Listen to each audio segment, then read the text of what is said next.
Bonjour, bonsoir, salam alaikum, rahmatullah, ta'ala barakatuh. Grande est ma joie, grande est cette allégresse. Et je bénis le nom du Seigneur notre Dieu, le Dieu de nos pères, le Dieu de nos ancêtres. Je bénis le nom de notre saint prophète Mohammed sallallahu alayhi wa sallam. Je bénis ce jour glorieux, je bénis ce jour que Dieu m'a permis de voir. Je bénis ce jour historique qui est inscrit dans les annales de notre histoire, dans les pages glorieuses de notre histoire, l'histoire de l'Afrique. Digne fils, digne peuple, grand peuple, peuple de Sundiata. Oui, nous sommes fiers de nous réclamer de Sundiata Keïta, de Modibo Keïta, oui, de Kankou Massa, de ces nobles et valeureux, je pourrais dire guerriers, mais aussi ceux-là qui ont su mener de façon magistrale ce que nous appellerons notre histoire, ceux qui ont assumé cette histoire. Béni soit ce peuple digne, le peuple de la gloire. Béni soit ce peuple, le peuple de la noblesse. Béni soit ce peuple qui regarde son destin avec fierté, avec amour, avec détermination, avec abnégation et dit quelles que soient les difficultés, nous y parviendrons. Bravo au peuple malien, personne ne pourra dire suffisamment assez la fierté qui anime aujourd'hui toute une nation, tout un peuple. Nous ne pourrons qu'effleurer cette joie immense. Nous ne pourrons que fleurer. Nous ne pourrons qu'évoquer la face visible du iceberg. Mais nous ne pourrons pas dire combien chacun se sent aujourd'hui dans sa peau. Le Mali se réveille des cendres de la trahison. Le Mali se réveille de l'humiliation subie. Le Mali se réveille de la méchanceté, de la haine, du mépris, du vol. Le Mali se réveille. Fier et debout, ce peuple regarde à son destin. Fier et debout, ce peuple avance. Fier et debout, ce peuple assume. Fier et debout, ce peuple marche la marche glorieuse vers son histoire glorieuse. Digne fils du Mali, petit-fils de Sundiata Keïta, de Modibo Keïta. Je pourrais même parler de Kwame Nkrumah, de Patrice Lumumba, de Samori Touré. Oui, nous sommes tous fils d'Afrique. Quelque part, nous avons notre ADN, quelque part au Congo, quelque part en Guinée, quelque part au Ghana, quelque part au Burkina. Oui, et nous sommes fiers d'assumer notre histoire. Notre histoire, c'est la reconnaissance de ce que nous sommes, l'assumer pleinement et mener le bon combat. On a cru mettre le Mali en genou. Partagez, n'oubliez pas de partager. On a cru mettre le Mali en genou. On a cru flageller le Mali. On a cru étouffer le Mali. La France a dépêché, je vous l'ai dit hier, son ministre des Affaires étrangères, le maudit, l'incarnation de la malédiction, de la dépersonnification. Jean-Yves Le Drian, il était à Bruxelles. Qu'est-ce que l'Union européenne aurait pu dire que Séguin n'a jamais dit auparavant? Waouh! Nous avons entendu une France coléreuse, méchante, rancunière, pleine de haine, dans le seul objectif de mettre tout un peuple, toute une nation, tout un pays à genoux. Comment un Blakour mal élu de la dernière fois, je bénis Dieu parce que Jusque-là, je bénis le nom de mon Créateur, qui a toujours donné sens à mon combat. Je bénis, oui, Thomas Sankara, merci beaucoup. Je bénis le nom de mon Créateur qui a toujours donné sens à mon combat. Le jour de l'élection d'Emmanuel Macron, j'ai dit, voilà la pire bêtise de l'histoire. Un président mal élu par défaut, voilà d'où viendra la perte de la France. Ce jour, je ne savais pas trop par rapport à quoi je le disais, mais les mots étaient là. Je l'ai dit ouvertement, de façon intelligible. Le monde m'a entendu. Voilà le président mal élu par défaut qui va causer la perte de la France. À peine 24 heures. C'était même pas 24 heures puisque je suivais l'élection en direct. À peine son nom a été prononcé et puis j'ai dit voilà d'où viendra le malheur de la France. Quelqu'un que je n'ai jamais connu. Je l'ai dit à cette époque. Aujourd'hui, l'histoire me donne raison.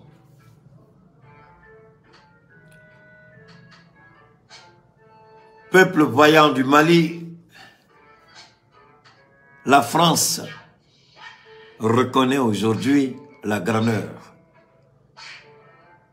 Je voudrais demander à Alassane Ouattara de réfléchir par 2 fois avant de prétendre de vouloir s'attaquer au Mali. Je voudrais demander à Alassane Ouattara de bien faire attention. J'ai l'impression qu'il s'y méconnaît un peu mal. Il ne connaît pas trop.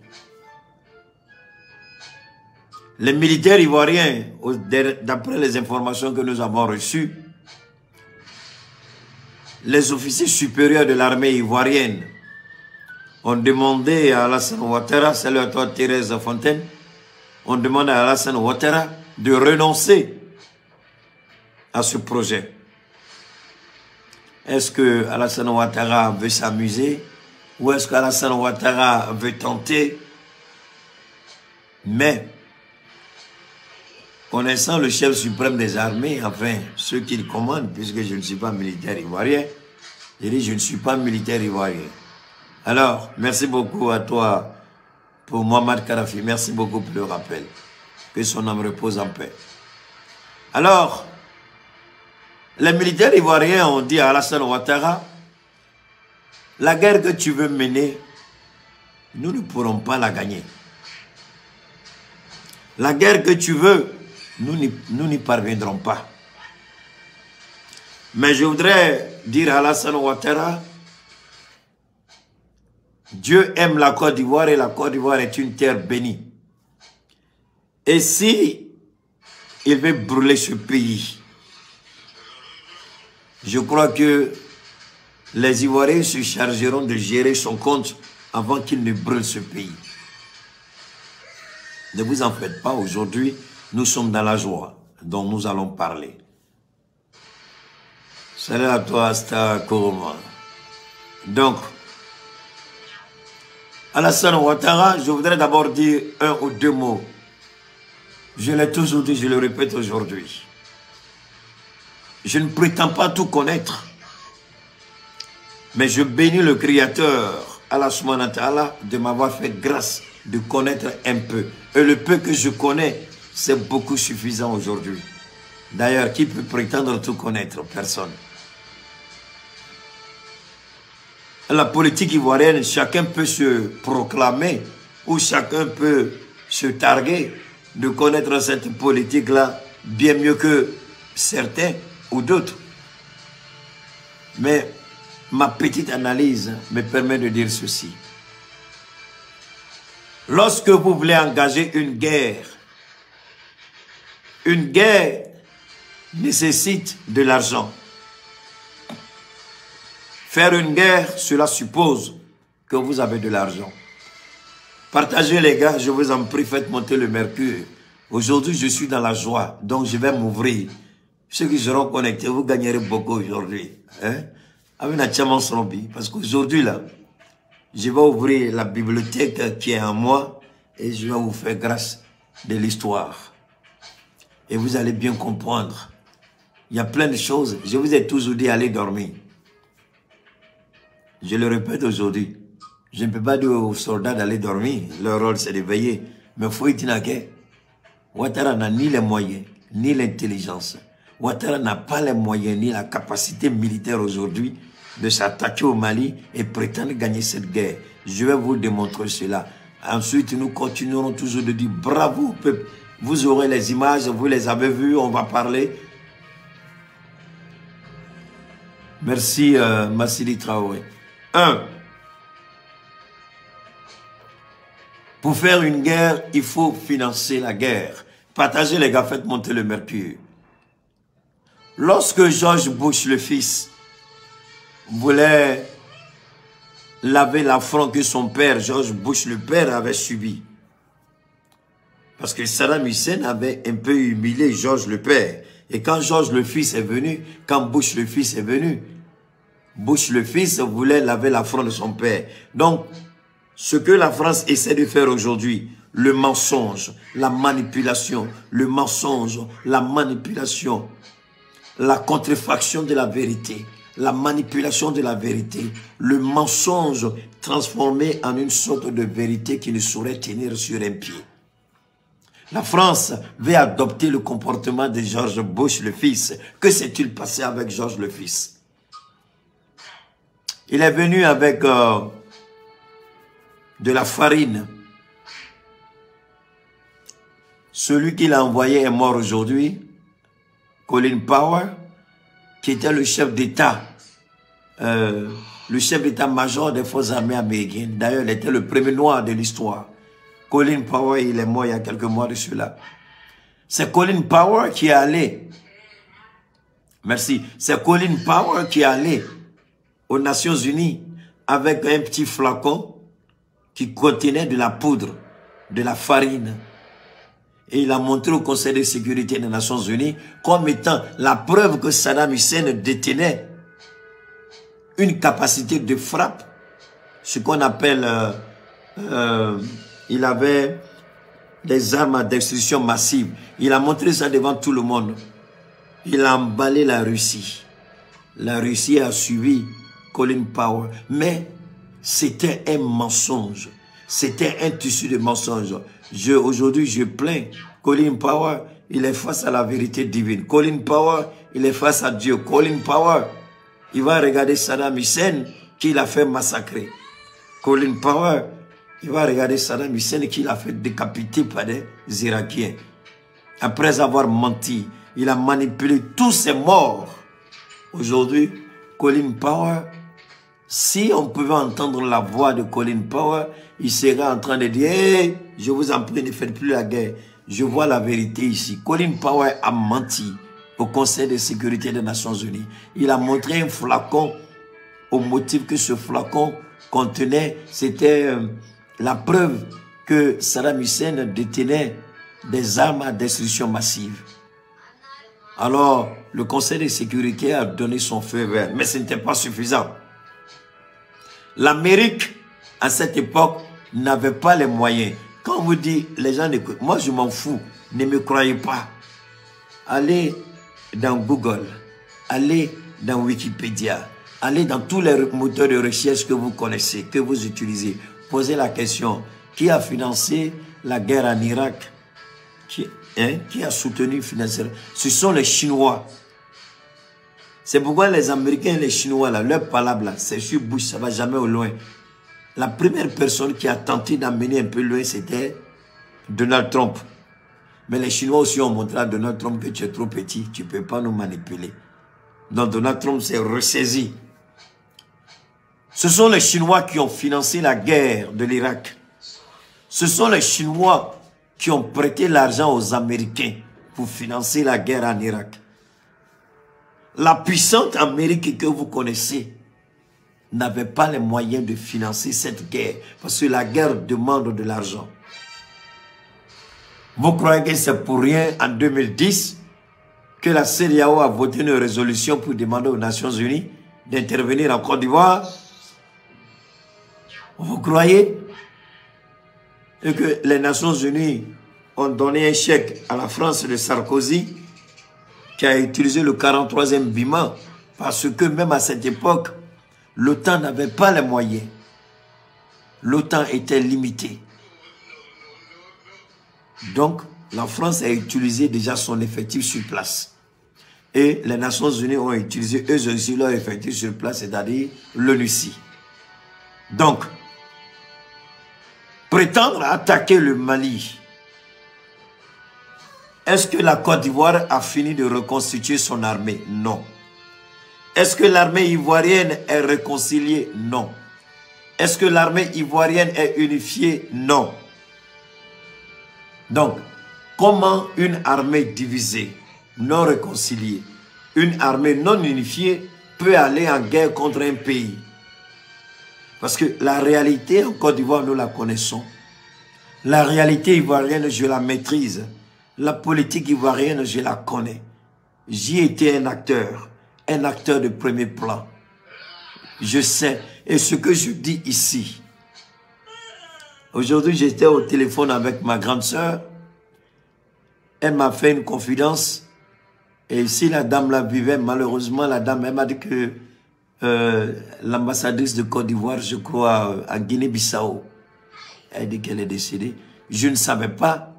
Elle m'a dit comme ça, on causait comme ça. Elle dit vraiment, bon, on s'est appelé. Je ne dis pas, elle est où, moi je suis où, ça c'est pas mon problème. Hein, laissons ça comme ça. Elle dit, mais j'ai une amie. J'ai dit, ah bon, elle dit, elle était ambassadrice, mais elle est décédée maintenant, en Guinée-Bissau. J'ai dit, ah, d'accord. Elle dit, la dame là, sans au début, parce que moi je me méfie quand les gens viennent et puis ils parlent de toi. Elle dit, petit frère, moi je me méfie, je ne parle pas. Donc, j'écoutais la dame chaque fois, elle parlait de toi. Elle parlait, oui, Cheikh Siko, ça va, elle parlait de toi, elle parlait de toi. Et puis un jour comme ça, j'ai vu qu'elle ne parlait pas mal de toi, mais elle t'appréciait beaucoup. Une ambassadrice d'Alassane Ouattara, appréciée. Quelqu'un comme moi, waouh, j'étais étonné. J'ai dit, ah bon? Elle dit, c'est quelques temps après qu'elle dit, mais l'homme dont tu parles tous les jours, là, chaque fois qu'on se voit, là, tu dis, tu aimes ses vidéos, tu aimes ses directs, tu aimes ses années. Tu sais qui c'est? Elle dit, non, non, non, je ne le connais pas. À Guinée, bon, je sais, Guinée équatoriale, alors que ça doit être ça. J'ai dit, ah bon? Elle dit, oui. C'est Guinée équatoriale, d'accord, ok, merci. J'ai dit, ah non, je ne sais pas. Elle me dit, mais c'est mon petit frère. Elle dit, la dame a crié, tu dis quoi? Elle dit, oui, c'est mon petit frère. Elle me dit, si elle n'était pas décédée, peut-être j'allais vous mettre en contact, juste le temps de vous saluer. J'ai dit, waouh, ça fait plaisir. Donc, pour vous dire une chose, Ouattara, je n'ai pas besoin de le connaître. La psychologie de l'homme, nous la connaissons. La morphologie de son intelligence, nous la connaissons. Donc, une armée ivoirienne, jusqu'à la date d'aujourd'hui, l'armée ivoirienne est divisée. Laissez-moi, vous avez des parents dans cette armée, appelez, demandez. En matière, lorsque on parle des institutions, l'armée est une institution. En général, quand on parle des institutions, il y a la diplomatie mensongère, la diplomatie hypocrite, qui fait qu'on montre un semblant de cohésion, un semblant d'unité, mais en réalité... Ah d'accord, merci beaucoup Dr Wang, merci infiniment, merci pour le renseignement. Donc, je dis, oui bon, Dieu merci, au moins vous témoignez que je ne suis pas un menteur. Merci beaucoup mon docteur. Alors donc, dans les institutions, le regard extérieur, on ment toujours.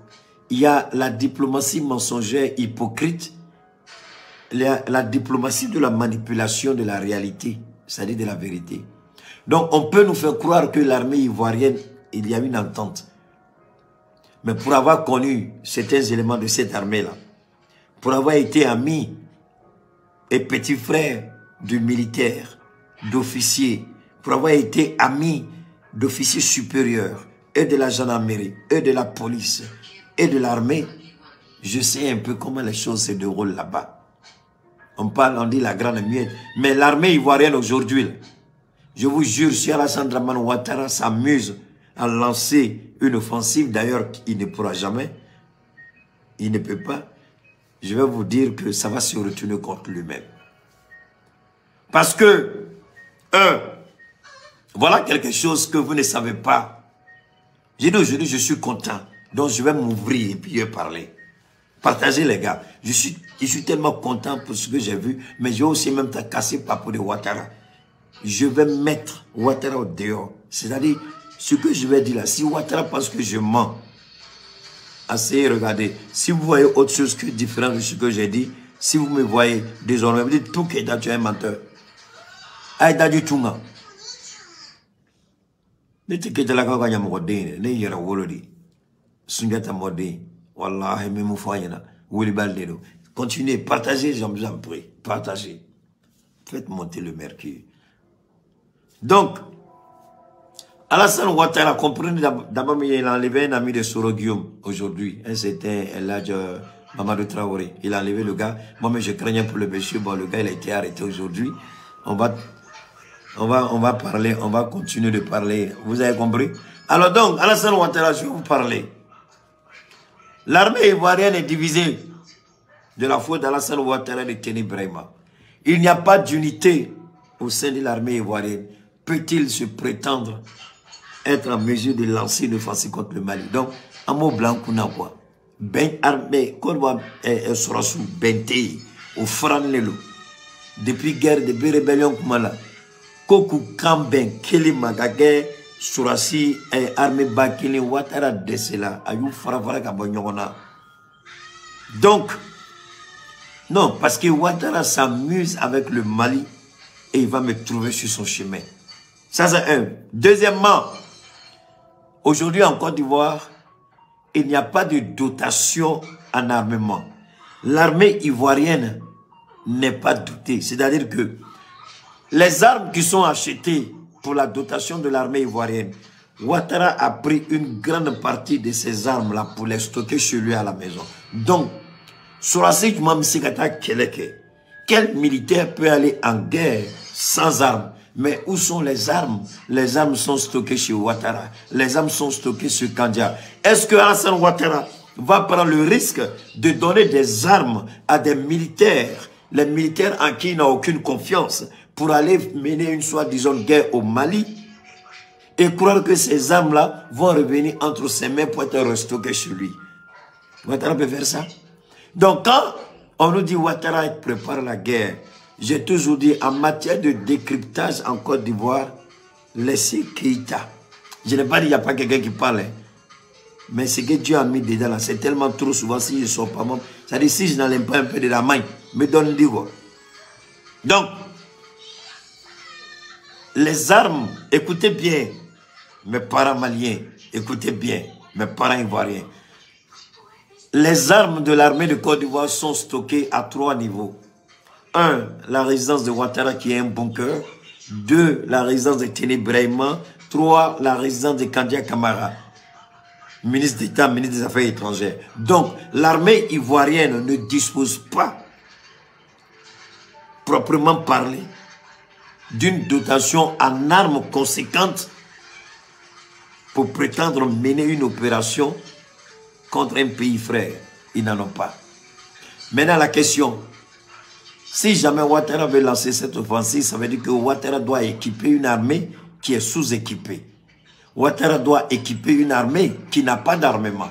Ouattara doit équiper une armée divisée. Ouattara doit équiper une armée désunie. Question. Ouattara va prendre le risque de vouloir s'attaquer au Mali et permettre à son armée de se retourner contre lui-même. Maleno, réfléchissons. Alassane Marfa sans même Marfa Atlantier Ivoirien au sera cité Côte d'Ivoire, mais c'est qu'à Bokafo. Kokeita, ce que tu es en train de dire est faux. Au sera cité. Abe fait indépendance kumala. Ou be baron na droit bébé minola. Abe Marfa, abe fait indépendance de fleurs nous la loba bébé. Aujourd'hui, à part les forces spéciales quelques dotations d'armes avec eux. L'armée régulière de Côte d'Ivoire, les armes sophistiquées, les armes qui sont vraiment adaptées, ces armes-là, Ouattara Gasso, c'est-à-dire, Ouattara Gasso, c'est une sorte de, comment vous appelez ça, je dirais pas de caserne, mais ça veut dire un dépôt d'armes, quoi. Donc, il a tout là-bas. À part les avions, quelques hélicos et les avions de chasse. Alors, un gars comme ça peut-il s'attaquer au Mali? Il a divisé son armée. Il a refusé d'équiper son armée. L'armée est frustrée. Et ce n'est pas fini. Ouattara peut-il amener une armée poudrière? Ah, ma chérie, il dit merci beaucoup. Celui, c'est une poudrière. Merci beaucoup, ma chérie personnelle. C'est pas fini. Maintenant, dans cette armée ivoirienne, j'ai dit, je suis content aujourd'hui, donc j'ai tout dit. Dans cette armée ivoirienne, il y en a qu'on appelle contingent 8400. Il y en a qui ont reçu de l'argent. Il y en a à qui on n'a pas donné l'argent. Donc, l'armée ivoirienne aujourd'hui, il y a ceux qui grognent, il y a ceux qui sont frustrés. Et ce n'est pas tout. Les démobilisés que Ouattara refuse de regarder. Peut-il se permettre d'aller en guerre et avoir des démobilisés s'attaquer? Donc, la Côte d'Ivoire, la situation en Côte d'Ivoire ne permet pas à Ouattara d'envisager une aventure militaire contre le Mali. Parce qu'il y a des gens qui attendent Ouattara au carré. Il y a des gens à qui il doit de l'argent. Il y a des militaires qui demandent leur argent, qui n'ont pas. Et jusqu'à aujourd'hui, ils n'ont pas leur argent. Donc, une armée divisée, une armée à qui on donne de l'argent à une partie, et l'autre partie, on refuse. Des gens à qui on a promis l'argent, on donne une partie de l'argent, l'autre partie, on ne donne pas. Et ce sont ces gens-là qui voulaient envoyer en mission. Et puis vous pensez que ces gens-là vont aller en mission, vous refusez de leur donner des armes. Vous les envoyez en mission, mais n'oubliez pas que au temps de la guerre contre Laurent Gbagbo, la première fois que Souleymane Soule avait été arrêté et mis en prison, la première année, Souleymane Soule a été mis en prison au motif qu'il détenait des armes dans sa résidence secondaire à Boaké. On avait dit que la Côte d'Ivoire avait acheté une quantité importante d'armes qui ont été redistribuées et stockées dans des endroits cachés en Côte d'Ivoire. Vous vous souvenez de ça? Oui, d'accord. Et jusqu'à la date d'aujourd'hui, ces armes-là restent cachées. Personne, à part Soro Guillaume, lui, et puis c'était l'ancien chef d'état-major, quand Soro était Premier ministre. Et puis le ministre qui était rattaché à Soro Guillaume, Paul Kofi, un truc comme ça. Donc, Ouattara n'a aucun intérêt à s'attaquer au Mali au vu de la situation interne, situation relative à l'armée ivoirienne. Je voudrais d'abord inviter les uns les gars, partagez, faites monter le mercure. Faites monter le mercure. Maintenant, revenons sur la France. Ça, c'est le cas de Ouattara. Donc, faites monter le mercure. Non, Ouattara croit qu'on n'est pas au courant de lui. On est au courant. Tu as une armée divisée, une armée rebelle, une armée mal équipée, une armée désunie, une armée où les gens sont mélangés les uns et les autres. Il y en a à qui tu donnes de l'argent, il y en a qui ne reçoivent pas de l'argent. Et donc, comment tu peux aller faire une telle... Bon, ça... Attendez, on continue les gars, on continue. Donc, la France, revenons à la France.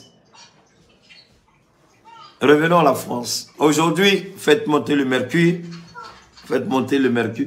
Alors, la France, aujourd'hui, on a vu la grande mobilisation. Mais avant de continuer, permettez-moi d'abord de partager avec vous quelques images de cette mobilisation exceptionnelle. Nous allons... Les gars, partagez, hein. Les partages ne sont pas nombreux. Oh, oh. Allez, chacun partage 2, ça fait 3000 combien? 3600. Hein? Chacun partage rapidement, 2-2. J'espère qu'il y a au moins 70 moutons. Donc, 1800, partagez les gars. Ça fait 3600. Partagez les gars, faites monter le mercure. On va regarder ici d'abord.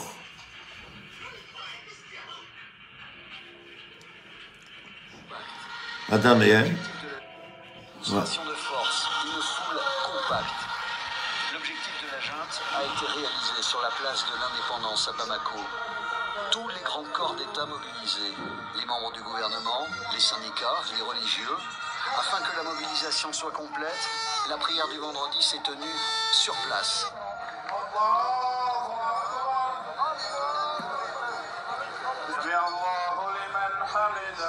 Une manifestation pour réagir aux sanctions économiques, commerciales et diplomatiques adoptées par la CEDEAO dimanche, sanctions appuyées par Bruxelles, Washington et Paris. Tous ces peuples que tu vois aujourd'hui sont derrière la transition. On n'a pas besoin d'une leçon de la CEDEAO ou bien de la France. Un point c'est tout.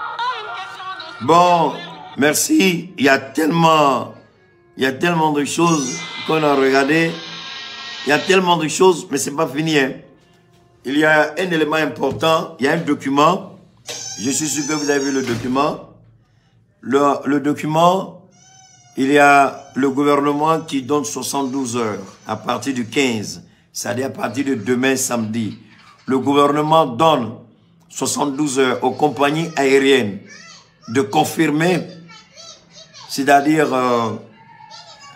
les créneaux horaires qui leur sont accordés. On demande à ces compagnies-là de confirmer ou tout simplement leur accréditation leur sera purement et simplement retirée. C'est pourquoi je vous ai dit tout à l'heure que j'étais content. Je suis content parce que Assimi Goïta est en train de prendre une décision historique. Je suis content parce que Assimi Goïta écoute la voix du peuple. Je suis content. Hey!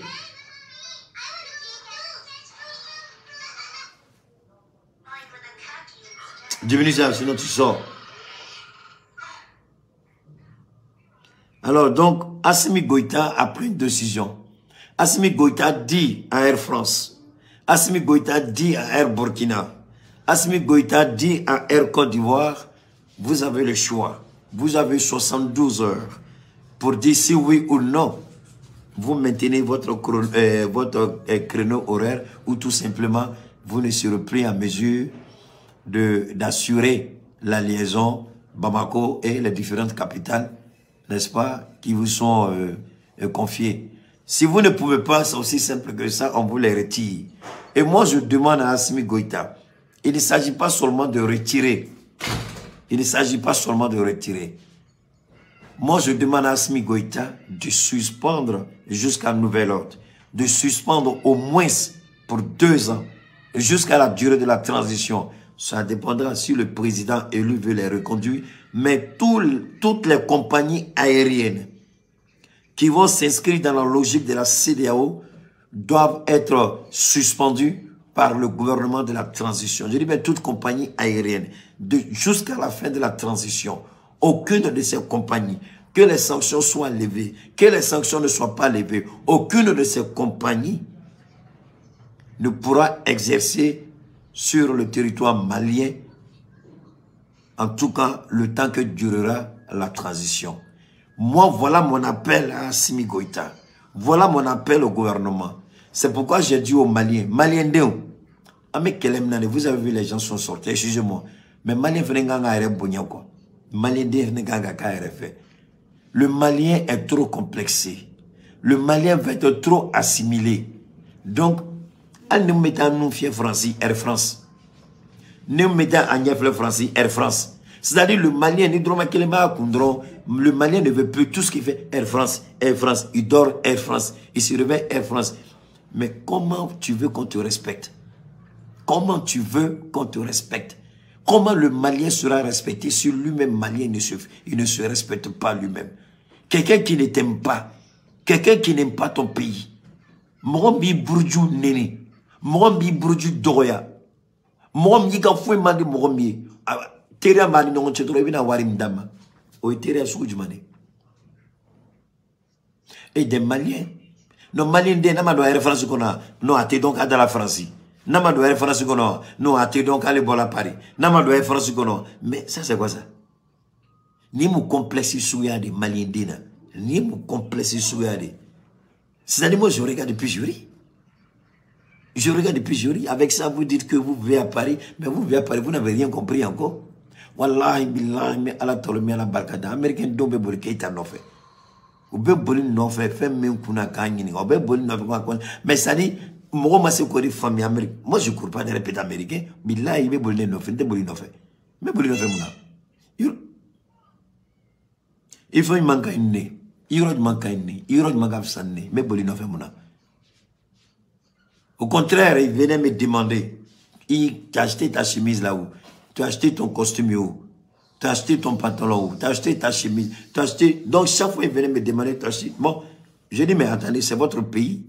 Vous-même, vous ne savez pas où on vend ça. Moi, j'ai dit, bon, j'ai acheté ça là-bas, j'ai acheté ça là-bas, j'ai acheté ça là-bas. Malien, quand il est fait, il y a un français haramouya. Ayake alakama malien don, ayake au yere fait, ayere don, aïe air français haramouya. Aïe air français katoy. A fait des orangements. Eh, ça dépend de vous. Ni orange kada ay tout orange là. Parce que moi même la do malien de la dongodo, ça je le dis. Parce que si la France n'est pas contente, orange ba morombolo baga orange kon ou baga orange fin, ou baga connaître son ticket comment bana. Tu vas aller où? Tu te plains où? Mais John non de dos. Donc non, faut laisser armer là, on va relève c'est petit à petit. Ani non famille à kuma la dron, à laisser faire les petits là. Ami famille à kuma là. L'armée française, ça c'est après. Pour le moment, on parle des choses. Donc, il est important pour le Malien de dire non. Non. Maintenant, et ça, je suis content. Maintenant, quand vous regardez, voilà, c'est le gars, c'est l'ami de Soro Guillaume là, qu'ils ont... C'est l'ami de Soro Guillaume là, qu'ils ont arrêté. Voilà ça, oui, quoi. Mais on va continuer, voilà. Le gouvernement invite toutes les compagnies aériennes à confirmer à l'Agence nationale de l'aviation civile la continuité de leur service dans un délai de 72 heures. Voilà. À compter du 15 janvier, passé ce délai, leur créneau horaire sera attribué à d'autres compagnies. Moi, je pense que le Mali donne trop de temps encore. Alors donc, voilà un peu.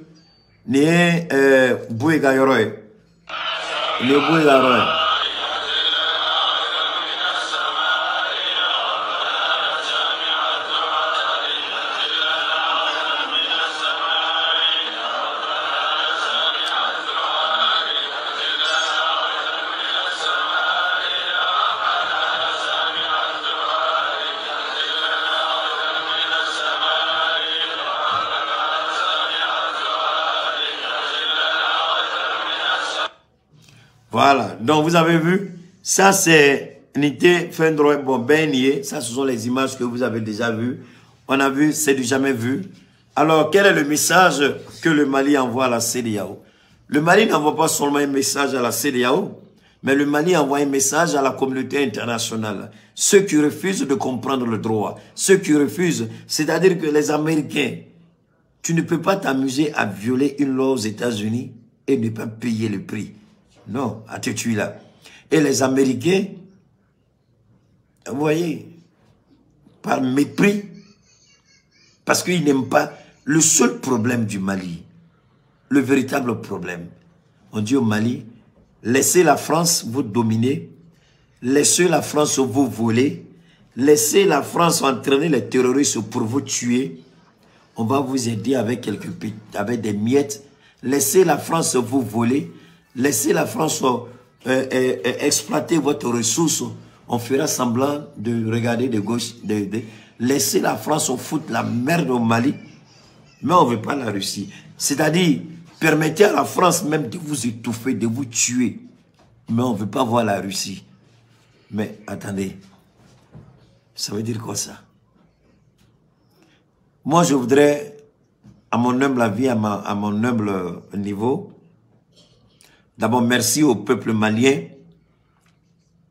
Le plus dur reste à venir, c'est-à-dire la détermination. Rester dans le combat. Rester digne. En Willa Ganjo, en Mangate Ganda Tuguniku, Parce que Nandala ni kofe billahi, c'est dia ou benani bere, France benani bere, nous ya danko aban soro carrière n'engele. Je dis, Namanjo anyemun damnen sigin kota la tugunde, non a me sigin kogala, c'est dia ou bere ta gambro. Madala namsenga wuli kanjwa singa. France bere ta gambro, yanga maliko bani. Donc ni a métaphore kuna. C'est ce qui est clair. Et ça, tous les Maliens doivent être prêts pour ça. J'ai dit les débuts seront difficiles. Moi, je suis Gela de kono hakil be jagabo. Gela de kono ame familialike. Gela de kono ame dlanike. Gela de kono ame anga horoyan soro. Gela de kono ame familialike. Gela de kono ame chesirike. Gela de kono ame barafle ka barake nansabe. Gela de kono ame boni sedi ya okola. Ame boni humo okola. Ne malien de noresige ne madala nunure ne malien rewolo. Ne madala ni nunure do soro chogo mina vraiment Ninigale kaganga ko soro chola ko parce que malien de ni do sigini ni maoga malien de do sigini ko kamil e ala nya fle c'était nyega coup de point do nga téléphone ga ta danyega sinon malien de danga do danga dembebi ko ga transition militaire bo ko ga civil blanc ou nyongo ka fri flama wolo ou nyongo danga dem flama wolo. Nous nous fouari dende ou te ke fenyalo be tema chefanga chefantechi. Mais la France, ça fait combien d'années la France est présente au Mali? Ça fait combien d'années MINUSMA est présente au Mali? Si les choses devaient se régler, si les choses devaient se régler comme ça, les gars partagez, il faut que ça monte là. Si les choses